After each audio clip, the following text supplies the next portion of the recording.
இயேசு உங்களை நேசிக்கிறார். பிரியமானவர்களை, இந்த நாள் ஆண்டவர் நம்மளோடு பேசும்படியாய் வேதத்திலிருந்து 2 வசனங்களை கூட வாசித்து நாம் அறிந்து கொள்ளக்கூடிய ஆண்டவர் நம்மளோடு இடைபடுகிற காரியத்தை பார்ப்போம். அது 2 பேதுருவின் புஸ்தகம் 2வது அதிகாரம் 21, 22 வசனங்கள் இப்படியாக சொல்லுகிறது. கர்த்தரும் இரட்சகருமாய் இருக்கிற இயேசு கிறிஸ்து அறிகிற அறிவினாலே உலகத்தின் அசுத்தங்களுக்கு தப்பினவர்கள் மறுபடியும் அவைகளில் சிக்கிக்கொண்டு ஜெயிக்கப்பட்டால், அசுத்தங்களுக்கு ஜெயிக்கப்பட்டால், அவருடைய பின்னிலைமையிலும் முன்னிலைமையிலும் கேடுள்ளதாய் இருக்கும். அவர்களுடைய பின்னிலைமை முன்னிலைமையிலும் கேடுள்ளதாய் இருக்கும். அவர்கள் நீதியின் மார்க்கத்தை அறிந்த பின்பு தங்களுக்கு ஒப்புவிக்கப்பட்ட பரிசுத்த கற்பனையை விட்டு விலகுவதை பார்க்கிலும் அதை அறியாதிருந்தார்களானால் அவர்களுக்கு நலமாய் இருக்கும். பிரியமானவர்களே, ஆண்டவர் நம்மளோடு இடைபடுகிற காரியம் பாருங்க. இந்த உலகத்துல ஆண்டவர் ஒரு சில ஜனக்கூட்டத்தை பிரித்தெடுக்கிறார் அவருக்காய். இவர்கள் என்னுடைய ஜனங்கள், இவர்கள் என்னுடைய துதியை சொல்லி வருவார்கள் என்று ஒரு பரிசுத்த கூட்டத்தை பிரித்தெடுக்கும்படியே ஆண்டவர் எல்லா நேரங்களையும் பிரித்தெடுத்து கொண்டு வருகிறதை நாம் பார்க்கிறோம். அப்படி பிரித்தெடுக்கப்பட்ட ஜனங்கள்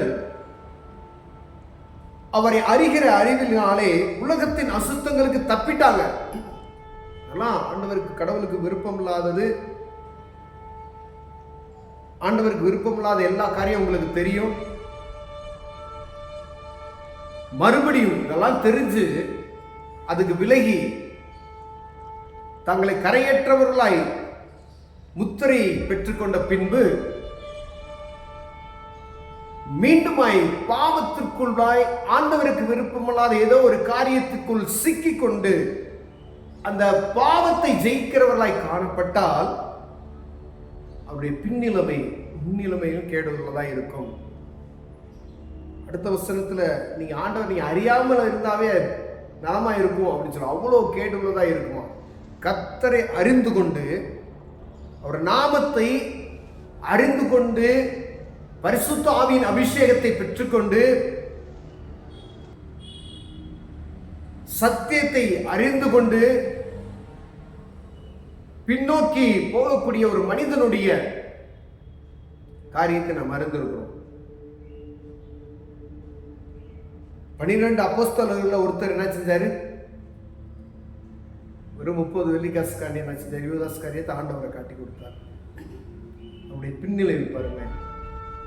முன்னாடி அவர் எப்படி இருந்தான்னு தெரியல, ஆனா ரொம்ப மோசமான நிலைமைக்கு போயிட்டார். ஒருவேளை ஒரு முன்னாடி ரொம்ப ஒரு வித்தியாசமா நம்ம இருந்திருப்போம். ஆண்டவரை அறிந்து கொண்டு திருப்பியும் நம்ம கேடான வழிக்கு போவோம் அப்படின்னா ரொம்ப கேடுள்ளது என்று ஆண்டவர் சொல்லுகிறார். நல்லா அறிந்து கொண்டு ஆண்டவரை மகிமைப்படுத்தி அவர் தான் அப்படின்னு சொல்லிட்டு உலக ஆசைகளோ ஏதோ ஒரு மயக்கத்தின் நிமித்தமாய் உலக ஆசையில ஜெயிப்போம் அப்படின்னு சொன்னீங்கள வச்சுக்கோங்க,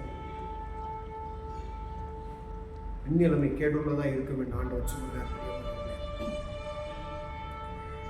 22வது வசனம் அப்படி சொல்லுகிறது. நாய் தன் கக்கினதை தின்ன கழுவப்பட்ட பன்றி சேற்றில் புரளுவதும் திரும்பினது போல. கடினமான வார்த்தைகள். இதை ஆண்டவர் யாருக்கு பேசுகிறார்னா அறிந்து கொண்டப்பட்டவர்களுக்கு. நல்லா தெய்வத்தை அறிந்து ஆராதிப்பாங்க, பரிசுத்த ஆவியின் அபிஷேகத்தை பெற்றிருப்பாங்க, அசுத்தங்களுக்கு விலக்கி தங்களை பரிசுத்தமாய் மாற்றிக் கொண்டிருப்பாங்க. அப்படிப்பட்ட ஆட்கள் ஏதோ ஒரு சூழ்நிலையில வழி தப்பி போயிடுறாங்க. எங்க போறாங்க? நாய் தன் கக்கினதை திரும்பி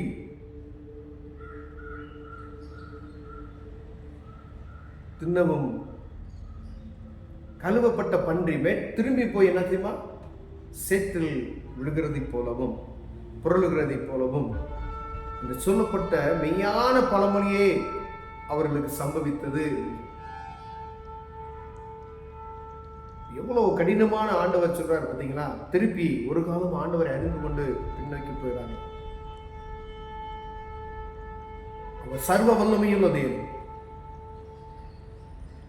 தேவ சமூகத்தை நோக்கி நீங்கள் பார்க்கணும்னா அதுக்கான பலனை தருவார். ஏதோ ஒரு சூழ்நிலை உங்களுக்கு ஒரு பலவீனத்தை உண்டாக்கி கொண்டே இருக்கிறது. இந்த காரியத்தை நிமித்தம் எனக்கு பலவீனம் படுகிறேன் அப்படின்னு சொன்னா அந்த காரியத்தை தேவ சமூகத்துக்கு நீங்கள் தெரியப்படுத்துவீர்களானால் ஆண்டவர் அதற்கான பலனை தருவார். ஏதோ ஒரு காரியம் ஆண்டவரை விட்டு உங்களை தள்ளுகிறது, உங்களை ஜெபிக்க விடாதபடி தள்ளுகிறது, பாவத்தில் இருக்கிறது அப்படி என்றால் அவரை நோக்கி நீங்கள் பார்ப்பீர்களானால் அதற்கான பலனை அவரே தருவார். அதில் தப்புவிப்பதற்கான வழியையும் உங்களுக்கு என்ன செய்வார்? ஆண்டவர் காண்பிப்பார். நீங்கள் கடைபிடிக்க வேண்டிய என்ன உங்களால முடியுமோ அதை தான் ஆண்டவர் வேதத்தில் எழுதியிருக்கார். ஒருவேளை நம்ம திராணிக்கு மேல ஆண்டவர் ஏன்னா சோதிக்க மாட்டார். ஒருவேளை இது கடினமான வார்த்தைகள் ஆண்டவருடைய பிள்ளைகள் மீண்டுமாய் வெளியே போய்விடாதபடிக்கு எழுதப்பட்டிருக்கிறது. பரிசுத்தத்தை பேணி காத்துக்கொள்ள வேண்டும். தவறி வேறு பக்கம் போய்விடாதபடி கவனமாய் இருக்கும்படி ஆண்டவர் விரும்புகிறார். மண்பாண்டத்தில் பெற்றிருக்கிறோம் என்று சொல்லப்படுகிறது.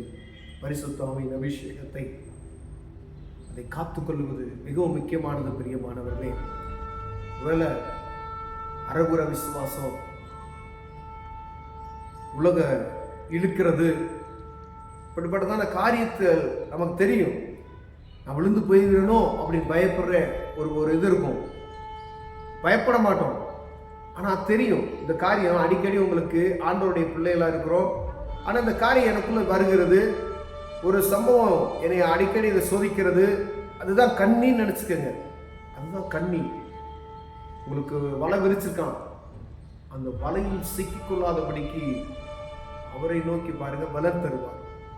கண்களை முழுவதும் ஜெபம் செய்வோம். அன்பின் தகப்பனே, அறிந்து கொண்டு நாங்கள் பின்வாங்கி போகாதபடிக்கு உலக இச்சைகள் எங்களை மேற்கொண்டு ஜெயிக்காதபடி எங்களை பாதுகாத்துக் கொள்ளுங்க ஆண்டவரே. மீண்டுமாய் பாவ கரைபட்டு விடாதபடி எங்களை பரிசுத்தமாய் இன்னும் பரிசுத்தமாய் மாறுவதற்கான காரியத்தில் நாங்கள் ஈடுபடுவதற்கு தேவன் உதவி செய்வீராக. இயேசுவின் நாமத்தில் பிதாவே, ஆமென்.